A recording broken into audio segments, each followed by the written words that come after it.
Hello everyone, this is Jimmy and welcome to SevTech Ages episode 19. Today I want to go to the moon and Mars and use this builder quarry to strip them of their resources.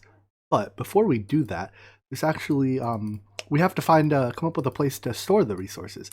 And there's some, decent options like a bank of drawers with a few crates, but I think let's just jump right into the most powerful storage drive in the game, and that is, strangely enough, a part of refined storage.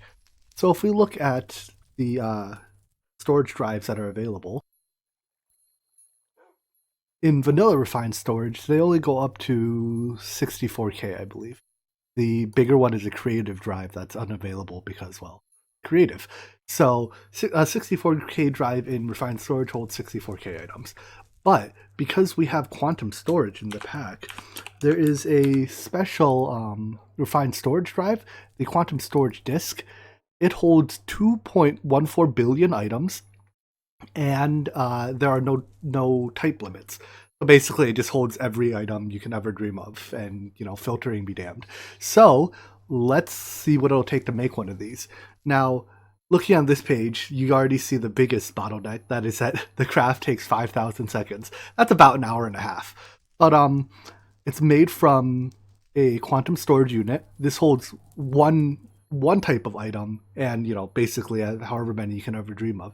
And it's not bad. A diamond chest, some obsidian, etc. And it's made in a quantum crafter, which is also very cheap.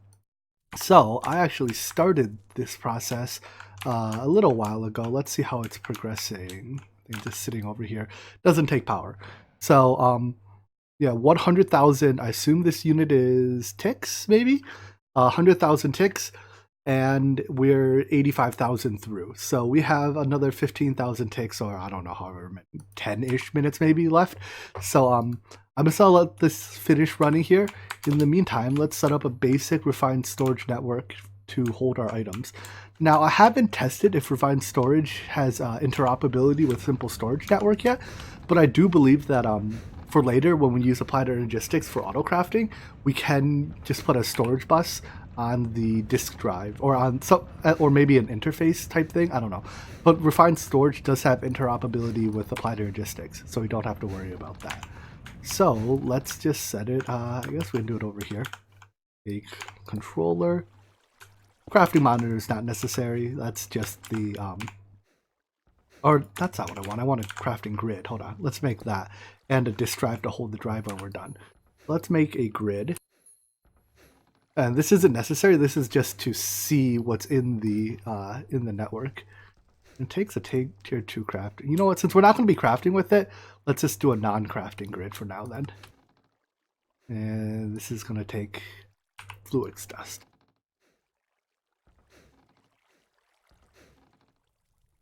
Let's just macerate a half stack of it.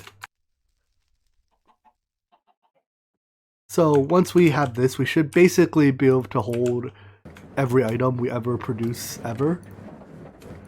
We can still filter out trash if we like, but we don't have to anymore. So a grid, which core have I made? We need an annihilation core, and that should do it. Hey, and we even get an advancement for that one. So we don't need the crafting monitor. Put you here. This doesn't have a crafting grid or a crafting table built into it, but again, we don't need that feature. So the controller does need power. Where can I get that from? I think I have power running here somewhere. Let me run power over to it really quickly. Our refined storage network is now powered. There's just a wire running into it. And I think all that's left is to connect it via a interface to our simple storage network and hope this works. So at the very least it connects. That's good. Let's check on the status of our drive so that we can actually put items into it then. Alright, looks like there's a couple minutes left. I'll just wait for this to finish, and then we can start inserting items into our refined storage system. While we wait for that disk to finish crafting, let's build out the rest of the systems we'll need. So I have a couple ender chests. My plan is to use ender chests to transfer the items from the other planets into our refined storage network. So we'll use triple white under chest as the generic item import channel, and item translocators. Whoopsies, there. Item translocators are the fastest item transport in this pack, so we'll use them to move items very quickly. You use it, you place them down, and then you right-click the little knob on the input side. And to make them fast, you apply glowstone dust to the output side. So if I put any items in here, a whole stack immediately gets set into here. Now, the refined storage interface as it imports items, it's not like the applied energistics one where it's instant. You have to put upgrades in it to make it fast. So with 1 stack upgrade and 3 speed upgrades, it's not quite instant, but it is quite fast. So I hope that'll be able to keep up. Let's see. Then my plan is to use power cells to transfer power to the quarry. So a power cell, which comes from RF tools, if we look here, can transport 5,000 RF a tick per side, and when linked with power cell cards, are they form a virtual multi-block, I guess is how I would describe it. So that when I place this power cell down and link it with the same power cell card, this power cell and that power cell are connected, despite being, not physically connected, they're virtually connected. And that holds true even if this one is in another dimension. Just pretty neat. It's a pretty cool form of interdimensional energy transport. For actually mining up the ores, I'm planning on using a builder with a quarry card, and I think I'll filter out like the base building blocks of each dimension. So, we'll filter out the stone dirt equivalents, just so that we don't clutter our inventory with those. Not that we won't have space for it, but those blocks are just useless. So I think it's probably been long enough for this to finish. Yep, here's 1 quantum storage disk. And again, it holds 2.1 billion items, right? Hundreds, thousands, millions, billions. Yeah, 2.1 billion items. The way the items are stored, normally on disks, this is a little technical, but normally on disks, the items are stored as MBT data on the disk itself. But the fact that this holds so many items means that if you try to store it all as MBT data on the disk, you'll very quickly overflow the limit on how many, the MBT data character length. So what actually happens is each disk has an ID and the contents are stored in some other file somewhere. Anyways, if I throw this disk into our drive, we now have basically infinite room forever. And if we put any items into here, they will be ingested into our refined storage network. So let's see what happens. If I put items into the refined storage network, I hope they're visible from our simple storage network as well. So what's an item I can test this with? Let's use our engineer's manual. So we should see 1 engineer's manual in here, and there should hopefully be 1 in here as well. It's unfortunate there isn't. So I'll do a little more testing to see if I can find a way to get simple storage network to interop with the refined storage. If not, it's not the end of the world, because we're basically only going to have like ores and stuff in here, and we can grab those manually. But let's see if there is a way to make them work together. Well, it's a shame, but it doesn't appear to be possible. The refined storage does not implement a way to expose the entire inventory as a viewable inventory for other mods. It's up to certain other mods have various special behavior built in that allow that behavior, like applied energistics can, if this were like a storage bus on an applied energistics network, it would see the entire contents. But oh well, we'll just leave this be for now. So let's start on the moon. Let's go to the moon and set up the quarry on the moon side and see if we can start collecting resources from the moon automatically.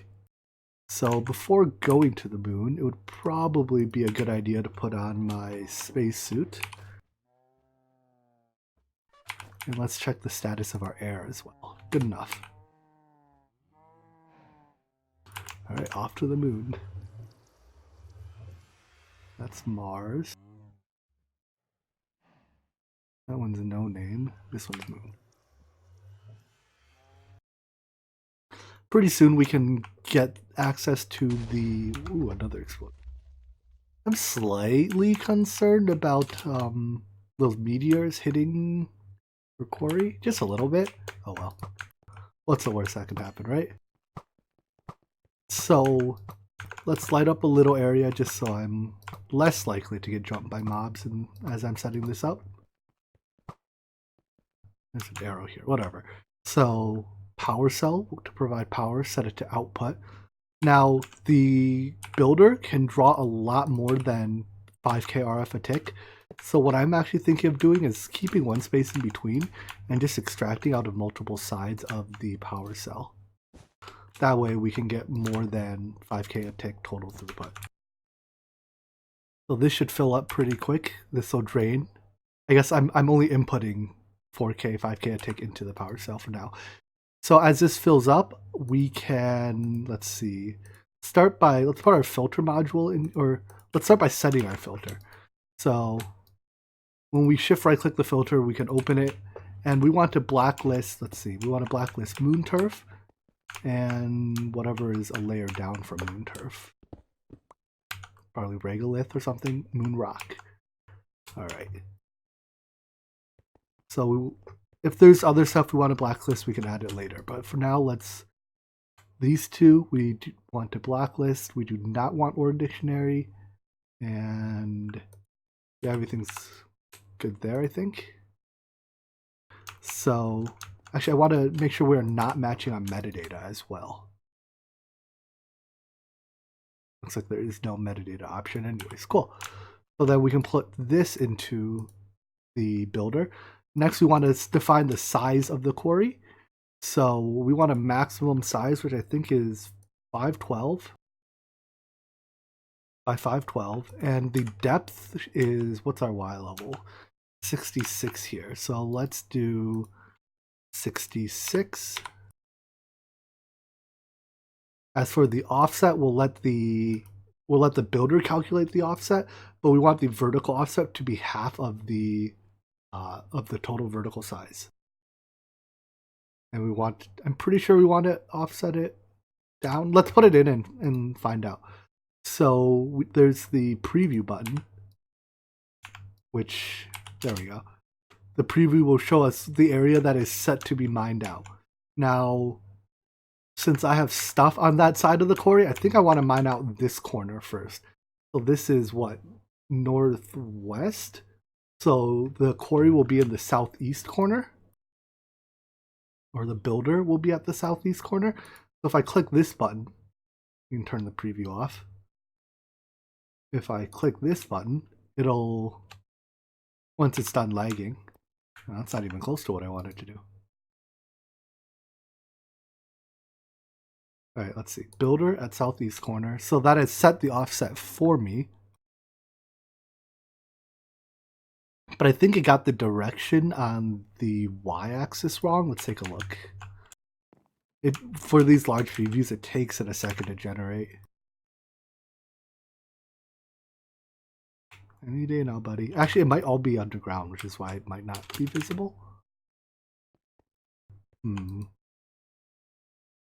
Oh no, that's not the preview button. That's the preview button. Ow, ow. Alright, so the corner is still clearly wrong. What am I doing? I want the opposite corner, sure. Builder at northwest corner. You can also just take the card out. It's still not right. You can also take the card out and then go shift right click the corners, but I find this slightly easier than trying to fly out 200 or 512 blocks or whatever. How come no matter what button I press, it's not right?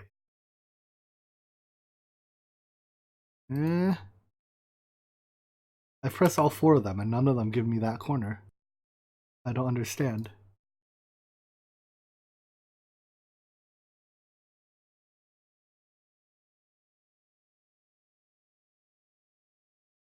Alright, let me figure out what the settings have to be to get that corner.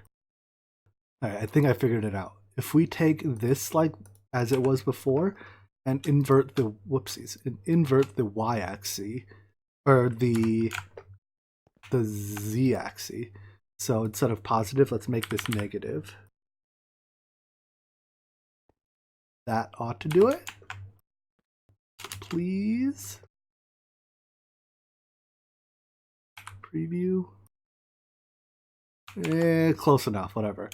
So this will query out all that area looking for, every block that doesn't match our list. Let's grab a lever to turn it on.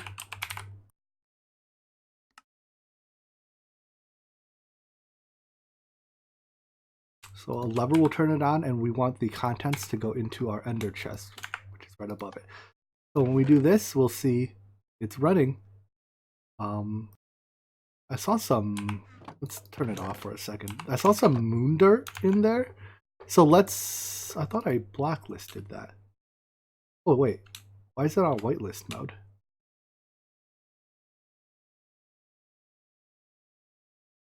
Take another look at this. Yeah, it's... Oh, do I have to click the blacklist button to put it on blacklist mode? No, it says mode whitelist. If I click the button, mode blacklist. Okay, there we go. So let's put this back in here where it's a blacklist, and I think we can start it over by just pulling the card out. And now it's running again. So we don't need the preview anymore. And we should see that ores and stuff will eventually start filling this chest. Although when they enter this chest, they'll get pulled out the other side. So let's chunk load this.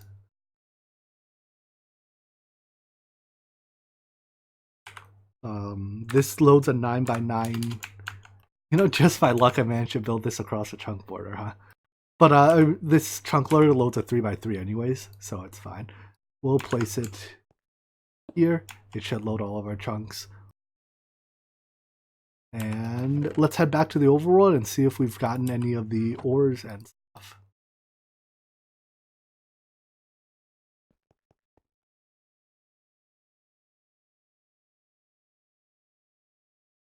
Only I knew which one I was looking.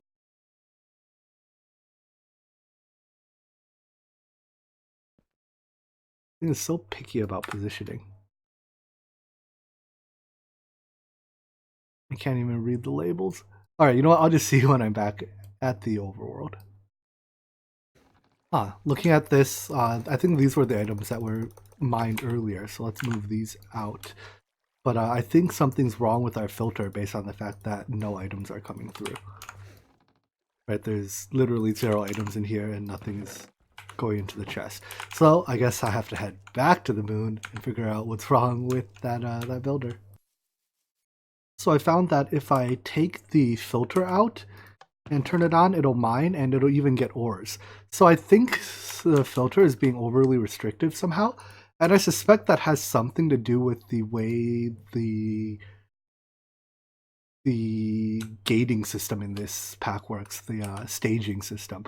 So I don't think the builder can necessarily tell the difference between, or when it uses the filter, I don't know.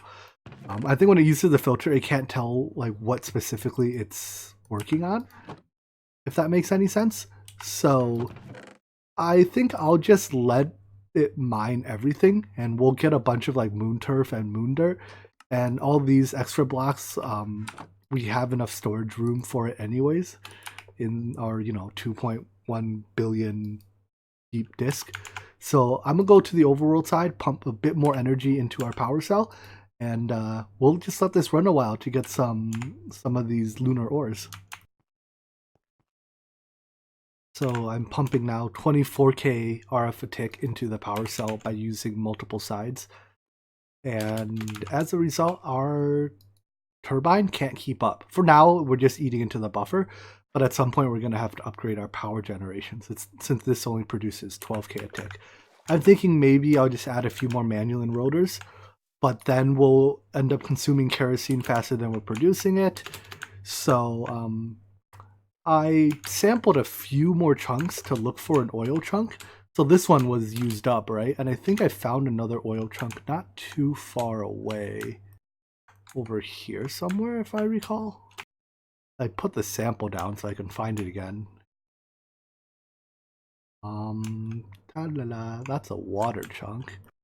Lava. Here it is.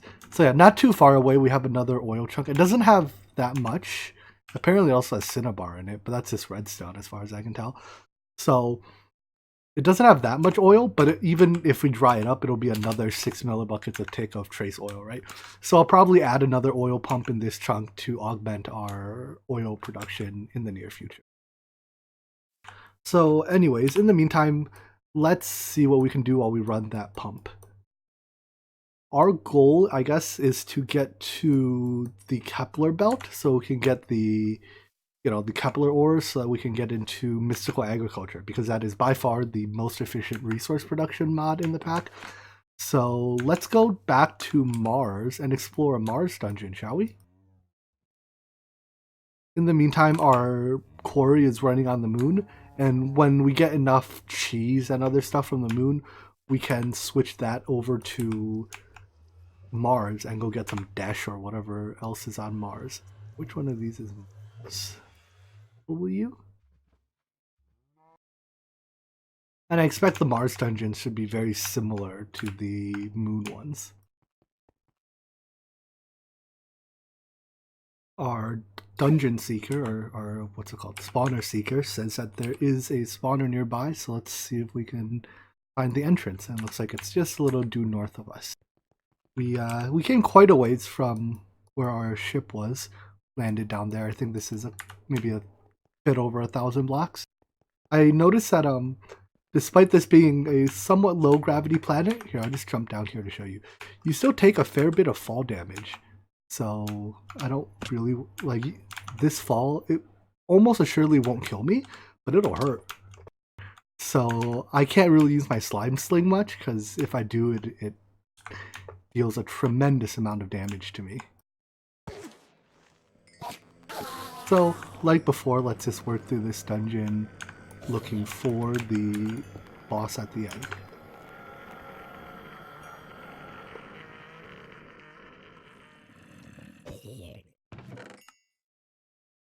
Dash chest piece. Alright.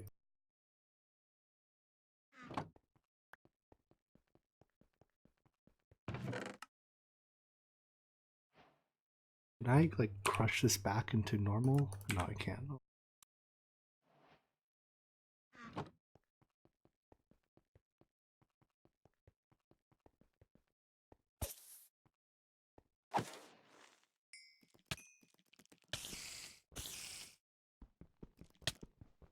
Stupid cobwebs.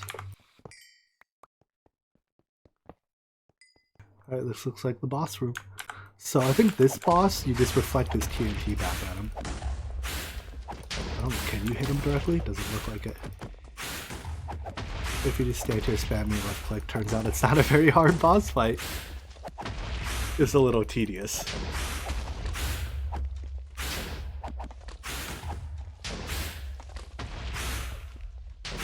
Maybe after a while you can hit him? Ow. That doesn't look like it.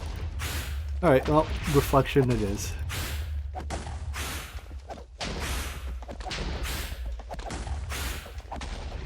I think if you reflect a bomb into one of the eggs, they spawn stuff. Yeah, they spawn creepers.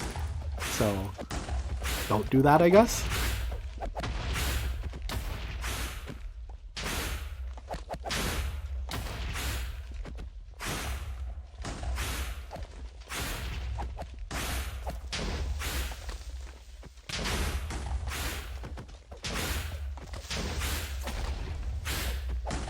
Almost there.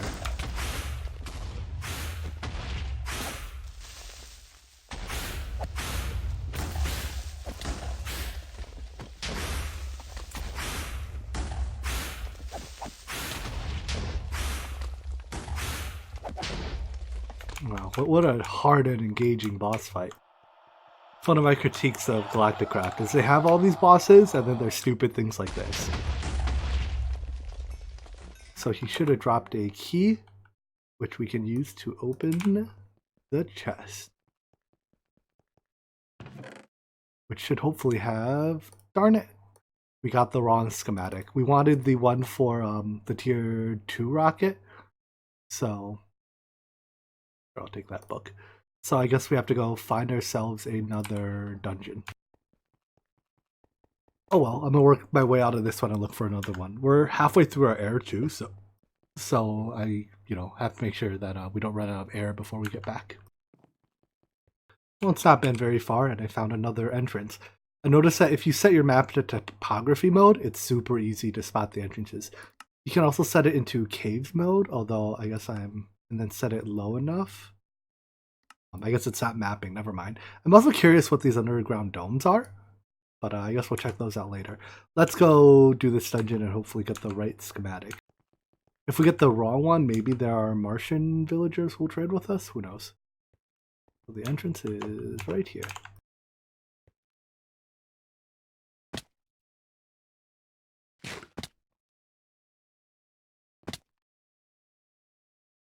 Ow.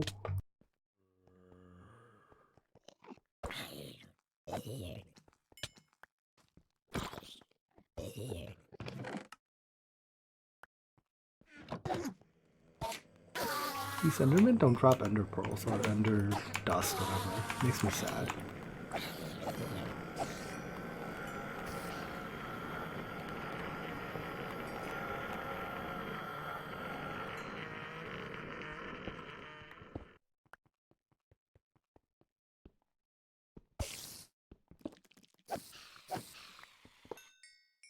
So another repetitive dungeon.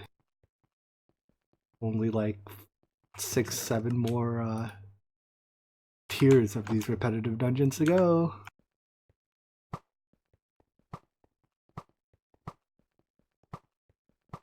Another repetitive boss. I'll just cut to the end of the boss fight. Woo, we beat the Evolved Creeper boss. I'm so excited. Please have the right schematic.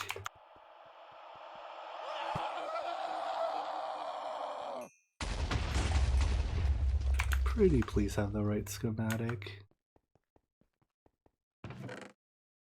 I hate this game.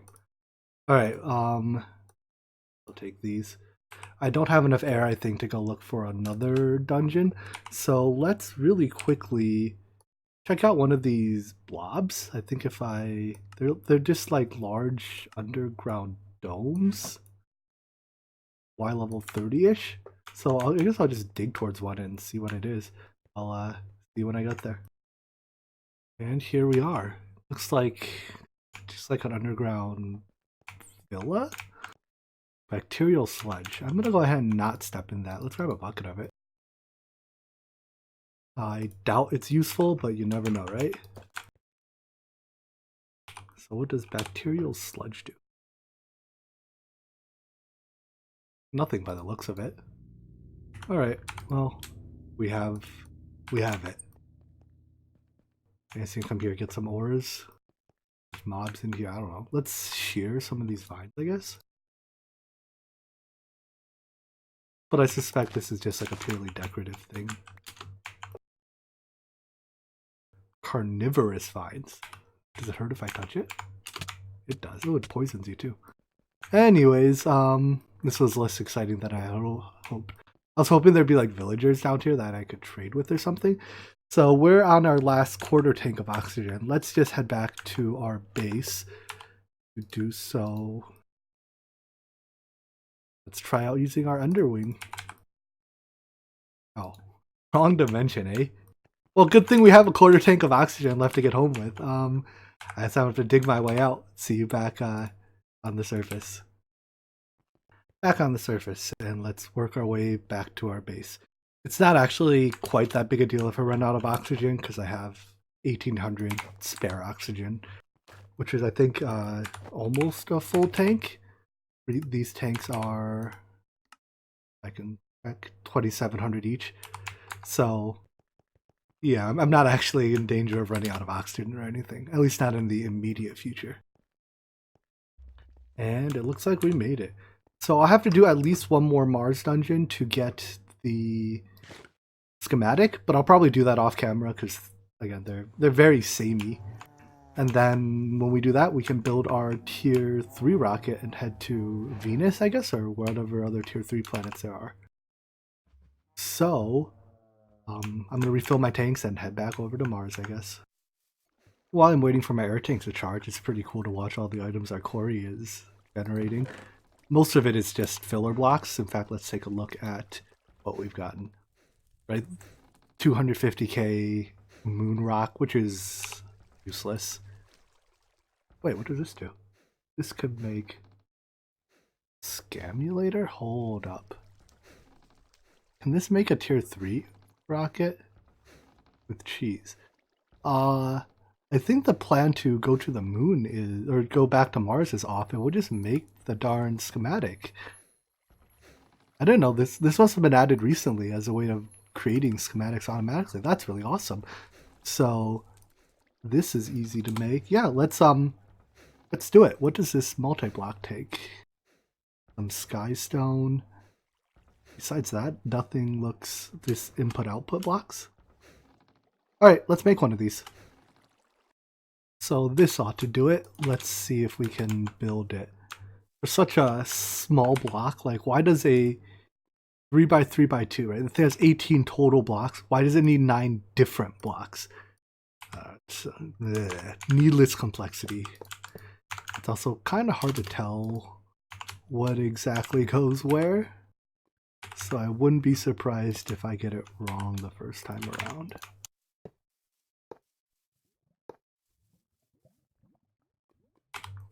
Roller goes here. Guy stone. This one looks like a power plug. And then what's left? Inputs and outputs. Let's consult the diagram.